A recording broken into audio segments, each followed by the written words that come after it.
കണ്ണുകൊണ്ട് കണ്ടാലേ ദൈവത്തെ വിശ്വസിക്കൂ എന്ന് പറയുന്നവരുടെ വാദം ശാസ്ത്രീയമായി നോക്കിയാൽ തികച്ചും തെറ്റാണ്.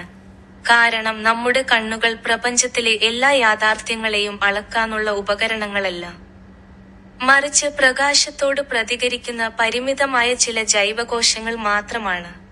കണ്ണിന്റെ ഉള്ളിലെ റെറ്റിനയിലുള്ള ഫോട്ടോറിസെപ്റ്റർ കോശങ്ങൾക്ക് വൈദ്യുതകാന്തിക വർണ്ണരാജിയിലെ വളരെ ചെറിയൊരു ഭാഗമായ ദൃശ്യപ്രകാശം അഥവാ വിസിബിൾ ലൈറ്റ് മാത്രമേ തിരിച്ചറിയാൻ കഴിയൂ എന്നതിനാൽ പ്രപഞ്ചത്തിലെ 99% വരുന്ന അദൃശ്യമായ വൈഫൈ അഥവാ വൈഫൈ തരംഗങ്ങളോ റേഡിയോ തരംഗങ്ങളോ എക്സ്-റേകളോ പിടിച്ചെടുക്കാൻ നമ്മുടെ കണ്ണിന് കഴിയില്ല.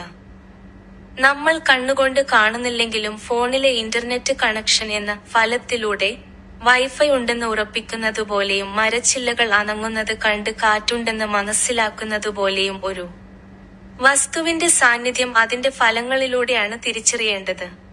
ഭൗതികമായ ഒരു മൊബൈൽ സിഗ്നൽ പോലും നേരിട്ട് കാണാൻ ശേഷിയില്ലാത്ത നമ്മുടെ ഈ കൊച്ചു കണ്ണുകൾ കൊണ്ട് പ്രപഞ്ചത്തിന് അപ്പുറമുള്ള ദൈവത്തെ നേരിട്ട് കാണാൻ സാധിക്കില്ല എന്ന് പറയുന്നത് തികച്ചും സ്വാഭാവികമാണ്. ഒരു സാധാരണ റേഡിയോ ഉപയോഗിച്ച് വീഡിയോ കാണാൻ ശ്രമിച്ചാൽ നടക്കാത്തതുപോലെ ദൈവത്തെ കാണാൻ ഈ മാംസക്കണ്ണുകൾ എന്ന ഉപകരണം മാത്രം പോരാ. ഇതേ പരിമിതി തന്നെയാണ് ബൈബിളിലും വ്യക്തമാക്കുന്നത്.